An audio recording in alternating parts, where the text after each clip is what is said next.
coloqué on a Kofi on moni pas sur libota les bayoka Kofi peut faire yoka ngo puisque avant de pas Kofi alala pas Kofi donc Kofi peut il faut ayoka pasi wana ezaka te que non azwa pasi asundolela et ba famille soit ayazwa pasi ala sabiso ngo so ka azui micro batuni question na non pasi ya mutu et la kisamaka il faut vraiment to sentir que Kofi pas dans la pasi alors quand on est ba boutique il achète deux habits chers azola sabilamba azobeta ba ping pong asa la boisson ça non ce n'est pas ce que nous voulons compatir juste pour un moment kaka pour na mutu akundama ça prend même pas 3 semaines juste tu te prives juste pour un moment bah tu peux comprendre que pas ce biso to yoka Kofi pa nango et puis du coup ko saboter mutu tina niveau asuka wana pona nini mutu si akufina tu vas même plus dépenser pour la personne mais ça la makambo bien une fois pour toutes et puis voilà c'est tout imagine eux ça bien et non au samaramo nde ba asombeli bango libulu atayo ngo so ina kimbanse que so nani na koma ta kuna te na mona ka na télévision kuna ba héros ceux qui mbetse na koma ta te na ta la ka na ba TV ba érosion de sala makuna nécropole libulu za combien d'orcas nécropole libulu za combien Kofi va même pas dépenser plus de $3000 atayo mokoti na niveau wana muto akufi tu achètes des habits luxueuses kuna coloqué azate mais biso to ngitoye pas version ya Kofi akufaki na nini coloqué akufaki na nini non chaka alobi ayebisi famille azui cercueil azui nani morgue azui libulu azui salle tu vois un peu mais tu as vu que ça fait un bout de temps Félix a mis sa clip c'est le marché t'es en soupe moi nini kozanga pe et koti maintenant on dit mais le quoi là pour ayebi liwa ayebi pasi ya kokufela mutu ayebi que non des anana au dépensera les sous te pona nyonso o asala et na orchestre nanga ne fisque hommage on il faut na rendre et ngwana il faut na honorer voilà parce que maman tout ça moi zaka nzambo mobali apesa soki za bongo Dieu merci mais soki zaka kibonzo to ba sentiment matou ça moi banda ka ko regretter boy et puis du coup a obanda comme victime na makamota mso azana innocent mais ba ola tiseye yango abuka mabolongo na ndenga solo abondela nzambe atuna kana banzembo na ye nga bando linge mingi banzembo na ye et salanga na se repentissa banzembo na ekotanga na ba mozindo ba prière banzembo na ye na biso non mais au moins atika nanu makambo bambala wana abuka na mabolongo na se atuna nzambe qu'est-ce qui ne va pas avec lui ce qu'il faut appeler ça bambeka sala n'importe quoi pour nzambe wana asala Glody Diasiga la mignonne la mignonne Tracy Mbelenga bro Tracy Mbelenga bro kaka. C'est un concept pour vraiment apprendre à chuchoter votre peau. La peau a besoin de la communication. La peau, elle n'a pas besoin d'être négligée. Chez Grasse Beauté Cosmétique Paris, nous travaillons pour la restauration de la peau. Nous sommes là, on confectionne des produits cosmétiques pour la peau mate, la peau métisse, pour les enfants, pour les hommes, pour les femmes, aussi pour les femmes enceintes. Quand vous arrivez chez Grasse Beauté Cosmétique Paris, posez vos bagages. On s'occupe de tout, on s'occupe de la restauration, on s'occupe de comment vous allez communiquer avec votre peau en toute sérénité. Une plante verte d'Amazonia. Si vous avez les soucis de votre peau, vous voulez une meilleure retraite pour votre peau, vous voulez avoir le langage de la peau, venez chez Grasse Beauté Cosmétique Paris.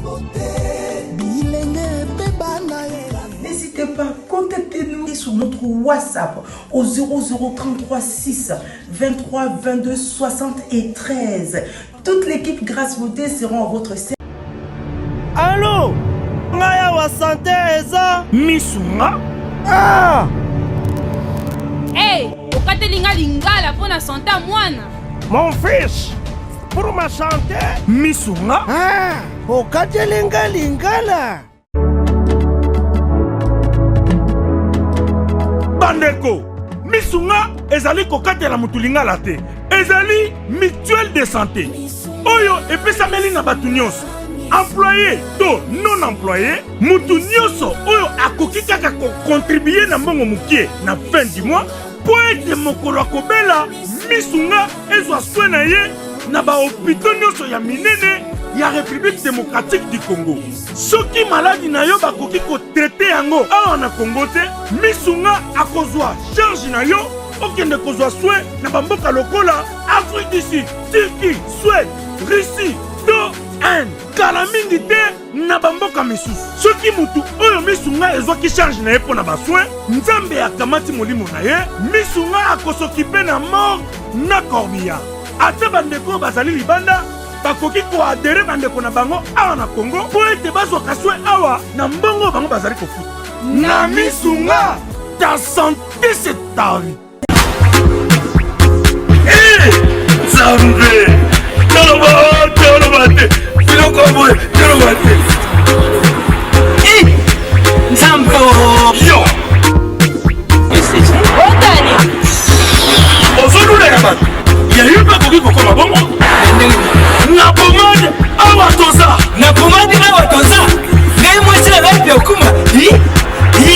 olingi osomba pomade naturel awa toza en ligne www.awatoza. Soit appelé au numéro 00 33 75 11 10 975. Bonne adresse, il y a Kosomba Pomade Awatoza, 70 rue Marcadet, 18e arrondissement, métro Marcadet, ligne 4. Pomade Awatoza, et Salamina Banambokaba Congolais, Nabantete Yamboka Congo, Bokeba Naburat. pour la COVID Sabamole, Mpende Sinapetolo, Sumba gamme ya pomade Awatoza, masse yango na baparti oyo mongi evimba. Sima ya 3 mois, on fait résultat. Salut. La pomade Awatoza, moi ça n'a pas connu qui bokol. La pomade Awatoza. mbote na bino nyonso balandi ya elenga Congo, vraiment nayebi ke boza ebele na ngonga oyo bozolanda biso sur www.elenga Congo, vraiment chaîne na biso chaîne o bolingaka mingi, chaîne o epesaka bino actualité à source. Vraiment à chaque fois que je me tiens devant cette caméra, je vous dis toujours que vous informer et ça vraiment devoir na biso, et ça devoir na biso tozara misu na bino tozara matoi na bino. Pourquoi pas makolo na bino? Parce que tokoma kabiska nyonso actualité ezalaka vraiment tokitaka tosedetitaka kokita pe kolukula bino ba information kopesa bino ba information oyo ezalaka vrai toujours awa kaka na kati elenga Congo wana nazomona bongo derrière la caméra nazomona l'homme noir Gloire Diaké. C'est vraiment mbote na yo déjà parce que musala ezosalema malamu bilili oyo nil par ailleurs kaka na maboko na yo et mokola lelo vraiment nayebi ke bomesana na nga mingi na actualité politique mais lelo pe na ye pe lelo kolobela pourquoi pas makambo oyo ezoleka na kati ya mboka na biso komona ke ba musicien na biso vraiment mambazo sala ezosepelisa biso vraiment mingi te yango wana lelo tolokoti mwa ba sujet misato oyo eza ba sujet ya actualité oyo ezoleka na kati ya mboka na biso tokolobela bongo Diego Milito musicien ya la team Wata oyo atiki bana na ye a se retrouver na esika mususu abalani na mwasi mususu et puis tokolobela pe actualité o ezoleka na ngambu ya quartier latin ya coloqué oyo botali na ba bilili nyonso komona ndenge bana na ba réagir par rapport ya liwa ya papa na bango jusque là vraiment l'éclaircissement ezana nous moins mingité. Et puis nous allons chiter n'est-ce pas pour parler de Matou Samuel oaza musicien chrétien oyo moi sina uté kotika biso mikolo eleki mama kapi vraiment eza ba sujet moko oyo eza ba sujet touchant na minute oyo yango nde mutu bozolanda bozomona ba vidéo na bango ba vidéo nango pardon eza ko se multiplier du jour au jour nazanga moko te na kata plateau oyo nazalina Audrey Luzolo 3 fois secret mais ça na ebongo moi c'est a pembe aza boye pembe nanga vraiment eza esengo mingi nanu kutu komona ye. Bonsoir Audrey. Bonsoir Dorcas, moi ça Mwindo, moi ça ba Fossette. Bonsoir na abonnés na biso tout ya Elenga Congo. Na moni tozali na 132 000 abonnés, to comme na 136 000 abonnés. Waouh. Babi ande makambo ya tense na bango quoi. Donc bon message na ka bongo to ko kendaka biso bana nzambe nde makambo. Donc voilà, bambote belé na Kulpa Likondi, Liswandeke na Londres, bambote belé na Hercule Banvoie tout depuis London City Vienanga. Ah, José Kabemba, le numéro 1 de l'Amérique du Nord. Hey, les vieux garde-robes là, c'est Pélissinga na maman na ba 000. Te umela. Ana kado so mona mutu bolo balate ma otinde lombongo talaka à niveau. Donc voilà, on a Tracy Mbelenga elongo na madame Glody, moi ça Mwindu, moi ça Kanu, moi ça Boarama na niveau ba poto on a déjà. Aoumela, Bambote Belé, na Persi Makila ba Persi Kilo à Nord Chiko Mawatu, Bambote Belé. Donc voilà, on a tout ba Hollande émission. Kakane outi koloba André Luzolo 3 fois secret 3W Elenga Congo RTNC na bango ba abonné belé kutu tolobela rango te vraiment musala na biso nde nzambe azotsaka loboko du jour au jour vraiment o tozo vivre ezaka grâce à nzambe. Alors André Luzolo to mekame kosolola 3 sujets o na uté ko pesa na dès le départ na ngai na uté ko lobla na uté déjà ko annoncer ba internet na biso bisika bazolanda biso to banda bongo libos André Luzolo to kota na ngambu ya quartier latin to moni biso nyonso na ba vidéo ndenge zo circuler réaction ya bana oyo basali na ba vidéo ndenge zo leka na internet na monde na biso oyo bana oyo bazoleleza kutu na moko alobi asisi ata maloba te ma misu etangi. Ça fait vraiment mal na ebité ba musicien na biso ndenge pena makambo ngo ezokendela pona liwa oyo na ebité parce que misape komi kotiana na misu na liwa oyo ya koloke. Alors pardon André Luzolo ndenge nini omoneli likamo parce que yo zalara tout le temps côté wana o eza monde na biso mona ki vidéo ndenge circuler bana wana bazolela papa bango makambo eza na mwa mbilinga. Bon, ce que je dirais, na kota mimi baba na kota vraiment na mimi na kota mimi ba terrain on a été posé un peu glissant mais ce que je peux dire à Kofi c'est que bakuta ona mabe balobelo mabe mais bakuto na yango te. À chaque fois ezala deuil ya mutu mo songolo Kofi asala ka mo ba lo mo boye kaka jar ko bwa kisa jar. Donc mutu soko comme na niveau ya comme donc en fait mutu famille linga déjà oui là c'est bon mais comme il lingate au point que au mona batu nyonso bazo entouré inutile non wana siko nzambe nde akitisaka omona ke to beta ba masolo nde bato belé lelo ba beta obeta masolo kwa bato belé ngakutu nazaki na non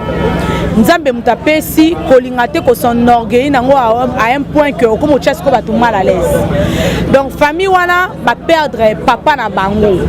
noko na bango yaya na bango leki na bango mwana na bango oh ba perdre je dirais mobesu tala et ça là ata moi bien oyebi ke papa na nga bela ki yango akufaki mama na nga bela ki yango akufaki mais komona mutu akie musale pi azongi te nzambe nga mutaba émotion na nga na suka. Cette fille là elle est forte hein. Cette fille là elle est forte a mwana muke mama kasi et Kofi esika eloko na olobele esika zali atika na ba buzz inutile wana zo sala parce que là moi j'appelle ça de buzz. Anenga zawana koloki wana Kofi omoni passion libota ne ba oyoka Kofi pe faut ayoka ngo puisque avant de pas Kofi alala pas Kofi donc Kofi pe il faut ayoka pasi wana ezaka teke non azwa pasi asundolela et ba famille soit ayazwa pasi ala sabiso ngo soyeka azwi micro batuni question na non pasi ya mutu ela kisamaka. Il faut vraiment te sentir que Kofi pas na pasi alors quand on est ba boutique il achète deux habits chers azola ksabilamba azobeta ba ping pong asa la boisson ça non ce n'est pas ce que nous voulons. Compatir juste pour un moment kaka pour na mutu akundama ça prend même pas 3 semaines juste tu te prives juste pour un moment tu peux comprendre que pas sur biso to yoka Kofi pa nango et puis du coup ko saboter mutu tina niveau asuka wana pona nini mutu si akufine tu vas même plus dépenser pour la personne mais ça la makambo bien une fois pour toutes et puis voilà c'est tout. Imagine ça bien et non osa makambo nde ba asombeli bango libulu atayo ngo so ina kimbanse ke so nani na koma takuna te na mona aka na télévision kuna ba hero ceux qui mbetse na koma tate na tala aka na ba TV ba érosion de sala makuna nécropole libulu za combien Dorcas nécropole libulu za combien Kofi va même pas dépenser plus de $3000 ata yo moko tina niveau wana mutu akufi tu achètes des habits luxueuses ozosomba bilamba ozosala non en tout cas nga pona nga naza contre Kofi te mais pona nga je dirais que la famille wana ba revendiquer ba droit la bango tina suka moi je suis pour eux voilà. Alors André Luzolo ngai pe na kobakisa na sujet oyo vraiment il faut ndeko na biso Kofi Olomide vraiment azwa charge ya mutu oyo parce que azalaki na ndaku na yo aliaki na ndaku na yo azalaki chauffeur na yo parfois atambola na yo ba air tardive voilà azalaki na yo vraiment batana nyonso mais quand un peu ko soutenir famille oyo landela un peu likambu oyo kosomba libulu ne suffit pas batu bazola la kuna bazola lisa moi si oyo aza veuve na minute oyo et puis bano batikali ba orpheline vraiment na comparer te mais na baxelo moko Félix Oazé quoi jour tozala na réunion famille na bi bazala ki wana puisque là photo to c'est bisonyo so bata média photo kuta la peto Samuel mo papa matanga ya mososo et pardon plutôt matanga ya mososo na auto solane et kombone kotinga ya nono chaka alobi ayebisi famille azui cercueil azui nani morgue azui libulu azui salle tu vois un peu mais tu as vu que ça fait un bout de temps Félix a mis sa clip c'est le marché de temps soupe moi nini kozanga pe et koti mais tant on dit mais le kwana po ayebi liwa ayebi pasi ya kokufela mutu ayebi que non des anana o dépensera les sous te pona nyonso o asala et na orchestre nanga le fils que hommage on il faut na rendre et ngwana il faut na honorer voilà voilà quand na bande koloba vraiment Kofi Olomide caché no etikalaka ya mabete ne bato belé balobelaka non Kofi azamte mabe Kofi asala raboé azongisa kapoye ezala nango kaka bongo te vraiment luka un peu ko sala quelque chose na famille oyo zalata na souci ya bana oyo ba orpheline oyo batikali sans papa vraiment vie eza mulayi bazana ba amike faut omeka un peu ko soutenir bango na ba moment difficile oyo vraiment et ko sala moi bien mingi parce que yependenga azana azalaki na yo aza mutu oya yo donc azalaki na butu na yo azalaki na moyo yo asalaki vraiment musala pe et pas na yo vraiment todo ça na biso comparaison te na ndenge Audrey uti kolobake Félix Oazé quoi a vraiment une part de responsabilité dans matanga ya ndeko na biso nono chaka wa ute kotika biso vraiment to sali comparaison tema tout monde a yopé au sala quand même un grand pas et que ça là vraiment bien makasi. Voilà, nous sommes arrivés à la fin de notre émission car ndenge Gloire Diaké c'est derrière la caméra azo signaler déjà que to comme na biso na suka meto glisser moi mukie Gloire Diaké c'est s'il vous plaît ça 2 minutes tolobela liwa ya maman Kapi moi si ya Samuel moi si pardon il y a Matou Samuel ou te kotika biso vraiment vite fait Audrey Tomoni 3e femme et pas de konabiso Matou Samuel vraiment en tout cas si j'ai oyo si j'ai bato ba osundolongo parce que ba oye ba subiska bandela te Audrey ba oye ba subiska bandela te vite fait dans 2 minutes tout le belango momuké. Bon voilà, déjà mes condoléances na famille nyonso ya Maman Kapi et puis na Matou Samuel et tout ça. Donc vraiment mes condoléances et tout. Mais ce qui nga na koki commenter sur ça et aux alaka que ce qui est vrai, Nzambe azwaka mutu. Nzambe azwaka mutu, Nzambe abengaka mutu. Mais ça commence maintenant à étonner les gens et comme on dit en fait qu'est-ce que c'est ma question. Comment kakayo et puis étant un homme de Dieu, je ne pense pas que malheur malheur malheur non, ils ont sous normalité. Si ils ont mauvais sort, bah qui lobby que non, ils ont mauvais sort. Pour ceux qui moi sinel bossa kufa que tout ça. Mais étant un homme de Dieu, buka mabolongo sambela, hein? Buka mabolongo no sambela. Tout Nzambe zani si faut même bala na ntozela na Nzambe et loko kalika mona zongi liboso na bi ezaka likambo sentiment na basali na Nzambe bakotisi sentiment bonzoto na biso kutu ba oyo kutu tozaka mwa Nzambe ngo ka malembe me to ata bongo te bato basali na nzambe bazana kibonzoto moko na biso kimolimo babwaki kibonzambe babwaki bazokosaka biso na bonzambe na ba télévision na ba média mais so tali na ba vie na bango quotidienne ba vie na bango de chaque jour makamsu basalaka et amo kibonzambe zalate posoki kibonzambe zalaki est-ce que mama kapi azalaka mwasi nzamba pesa matu Samuel est-ce que matu Samuel azalaka nzambo mobali apesa soki eza bongo Dieu merci mais soki ezaka kibonzoto ba sentiment matu Samuel abandaka ko regretter boye et puis du coup aobanda comme victime na makamota muso azana innocent mais ba olatisa yango abuka mabolongo na ndenga solo abondela nzambe atuna kana banzembo na ye nga bando linge mingi banzembo na ye esalanga na se repentisa banzembo na ekotanga na ba muzindo ba prière banzembo na ye na biso non mais au moins atika nanu makambo mabala wana abuka na mabolongo na se atuna nzambe qu'est-ce qui ne va pas avec lui ce qu'il faut appeler ça bambeka sala n'importe quoi pour nzambe wana asala mais voilà. André Luzolo, vraiment babi yo mela micro, babengako radio. On met là vraiment micro, vraiment pour comprendre que André Luzolo alobara tellement ébélé, mais à ce sujet ngana ko bakisaka koloba ete ke karande André Yauti koloba alukanzambe quelque part il est écrit dans la Bible natangwa esengo sambe sepela natangwa mawa buka mabolongo na yo tuna nzambe nini ezo simba te vraiment sans plus tarder to comme na biso déjà na suka André Luzolo to komi na suka na yebi ko wana mabanga na ngana otika yo o sili c'est émission yondo clôturer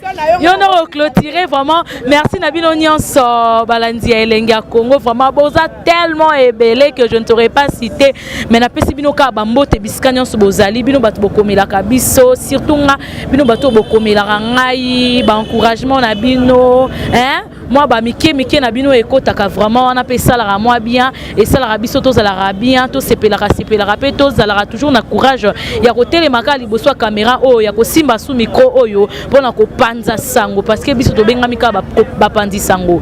toza na biso na donc contre mutute toza na rancune na mutute to analyser kaka ba fait ndenge ezoleka soko esuyo vraiment luka oye ba esuyo pona nini bongisa soko po sepeli nango vraiment pesa kaka merci ba numéro na biso ezala nango wana pesa biso merci ko sala biso bien makasi vraiment nazongzi maloba pas André Luzolo vraiment quant à moi je vous dis déjà au revoir voilà Hercule voit tout depuis London City Bambo Tebele Percy Makila ba Percy Kilo à Nord Bambo Tebele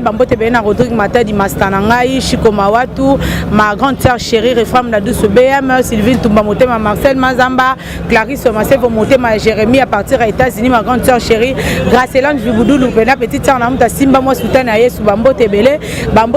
na bateau nyonso bakolanda émission oyo Kulpali Dikundi Liswandeke na Londres Bambo Tebele José Kabemba le numéro 1 de l'Amérique du Nord le vieux garde-robe Bambo Tebele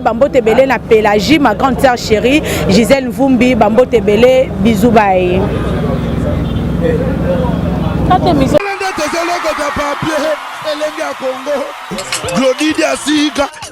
la mignonne la mignonne Tracy Mbelenga bro Kata